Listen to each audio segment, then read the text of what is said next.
तो एक अलीजान है और एक है बिक्रम सिंह। दोनों बारिश में भीगते हुए किसके लिए काम कर रहे हैं? आम राहगीरों के लिए, जिसे आप और हम ये कहकर छोड़ देते हैं या मुंह मोड़ लेते हैं कि ये तो सरकार की जिम्मेदारी। बिक्रम सिंह का नाम है। मेरा नाम अलीजान है। मैं देखा अंकल लग रहे हैं, हमारा काम है। अच्छा, वो अंकल अकेले लगे हुए हैं।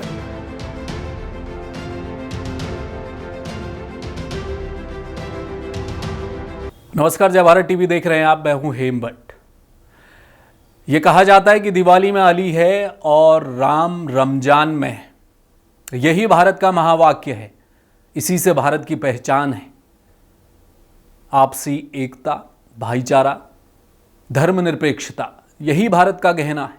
और यही मूल वाक्य आज साकार होता दिखाई दिया है देहरादून में, जब एक हिंदू शख्स ने एक मुसलमान शख्स के साथ मिलकर वो काम किया जिसे आप और हम ये कहकर छोड़ देते हैं या मुंह मोड़ लेते हैं कि ये तो सरकार की जिम्मेदारी है, ये प्रशासन की, शासन की जिम्मेदारी है, निगम की जिम्मेदारी है, और हम आगे बढ़ जाते हैं। लेकिन यहाँ देहरादून में कुछ ऐसा हुआ है कि एक हिंदू भाई ने एक मुसलमान भाई के साथ मिलकर निस्वार्थ, बिना किसी रीलबाजी, ड्रामेबाजी, सोशलबाजी के एक पुल जो कि पानी से पूरी तरह से लबालब भर चुका था, लोग उससे निकल रहे थे, दुपहिया लेकर निकल रहे थे, खतरा उनको ज़्यादा था, किसी को शायद दिखाई नहीं दिया, लेकिन ये दो शख्स एक कैमरे में कैद हो गए। जय भारत टीवी के संपादक नितिन गुप्ता जी ने मुझे ये विजुअल भेजे, कहा कि देखिए जरा क्या हो रहा है। मुझे बहुत अच्छा विजुअल लगा, इसलिए नहीं कि इसमें एक हिंदू है और एक मुसलमान भाई है और दोनों मिलकर निस्वार्थ काम कर रहे हैं। किसके लिए? समाज के लिए, आपके और हमारी सुरक्षा के लिए। ये खबर नहीं थी, खबर इसके पीछे और बड़ी है, वो मैं आपको बताऊंगा।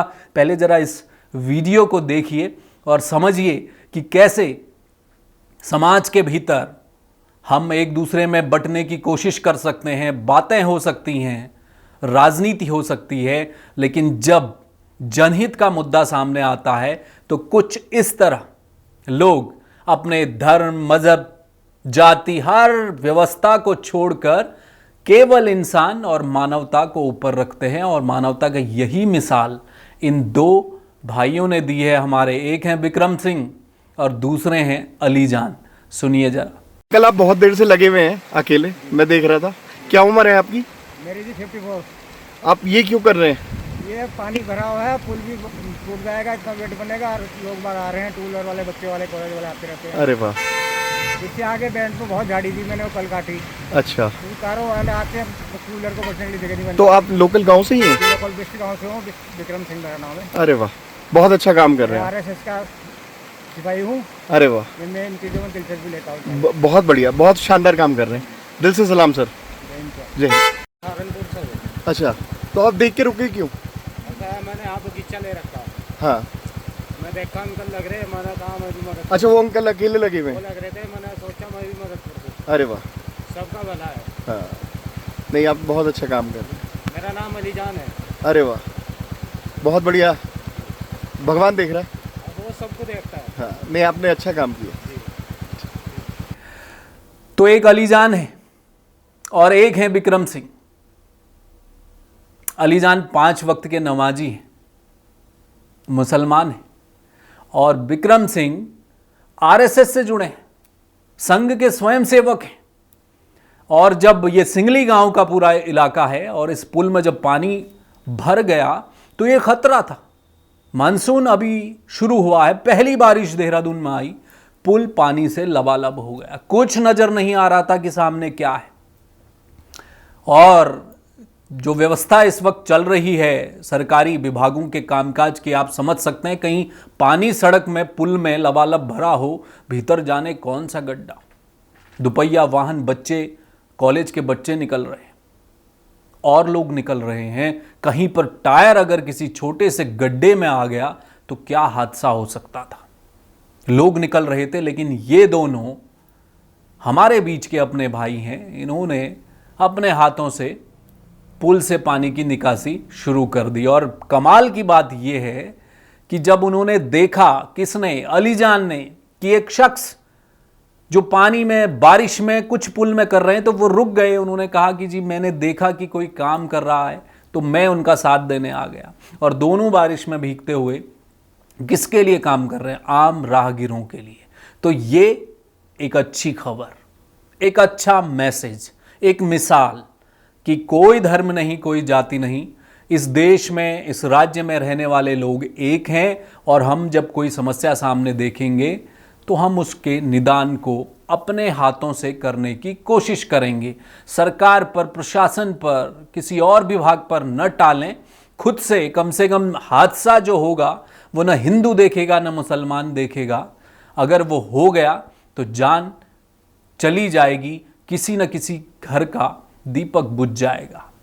वो बड़ा सवाल था, इसीलिए एकता का एक मैसेज। अब वो खबर जो मैं आपको अब कहना चाहता हूं, क्यों मुझे ये वीडियो सबसे ज़्यादा अच्छा लगा, इसलिए नहीं कि एक हिंदू है, एक मुसलमान है, नहीं, इसीलिए बड़ी खबर है, एक बड़ा मैसेज है, क्योंकि उत्तराखंड में, किसी भी राज्य में जब कोई पुल बनता है, सड़क बनता है, कोई ना कोई कार्यदायी संस्था होती, वो सड़क बनाती है, पुल बनाती है, और उसके बाद करीब 3, 4, 5 सालों तक उस पुल के मेंटेनेंस का जिम्मा संबंधित कार्यदायी संस्था या ठेकेदार पर होता है। उसके बाद वो फाइनल हैंडओवर होता है किसके? पीडब्ल्यूडी के। उत्तराखंड का जो लोक निर्माण विभाग है वो इन पुलों की देखरेख करता है 5 साल बाद। लेकिन इस पुल की कहानी क्या है? वो कौन से इंजीनियर थे जिन्होंने न जाने नाश्ते में क्या खाया, उस दिन ये पुल बनाया जिसमें पूरा पानी लबालब भर जाता है छोटी सी बारिश में। तो आप सोचिए, पानी अगर भरा रहेगा तो नीचे से तो पुलों की बुनियाद उत्तराखंड में हमने आए दिन पुल गिरते देखे हैं, ऊपर से भी जो सर है वो कमजोर होता जा रहा है। तो किसी दिन पुल धड़ाम नीचे, बड़ा हादसा हो जाएगा। इसलिए पुल में पानी रुकना सही नहीं है। और वो पानी क्यों आ रहा है, ये बड़ा कारण है।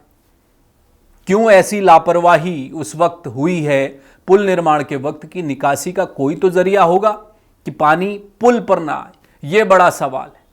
और इस सवाल से हम आए दिन रूबरू होते हैं, आप और हम। आज इन तस्वीरों को इसलिए मैं आपसे साझा कर रहा हूं, मेरी आपसे गुजारिश कि आप शेयर कीजिए, कमेंट कीजिए, बताइए लोगों को कि जिस देश में एक गुलदस्ते में हर धर्म के लोग रहते हैं, जब समस्या आती है तो कुछ ये लोग हैं हमारे समाज में जिनकी धुरी पर हम टिके। कोई दिक्कत सामने, कोई परेशानी सामने है तो उसे लांघ कर हम आगे नहीं बढ़ रहे, बल्कि हम वहीं पर उसका निपटारा कर रहे हैं। क्योंकि आपकी नजर में आने वाली कोई भी परेशानी अगर आप लांघ कर आगे बढ़ गए तो याद रखिएगा, आप तो बचकर निकल जाएंगे, लेकिन पीछे से आने वाला कोई और व्यक्ति उस परेशानी, उस समस्या में गिरेगा और हो सकता है कि उसका जीवन बर्बाद हो जाए। ये बड़ा सवाल था। बहुत शुक्रिया इस खबर में हमारे साथ जुड़ने के लिए। किसी और खबर पर ऐसी ही तस्वीरों के साथ मैं आपसे फिर मुलाकात करूंगा। तब तक के लिए मुझे दीजिए इजाजत। नमस्कार। आप देख रहे हैं जय भारत टीवी।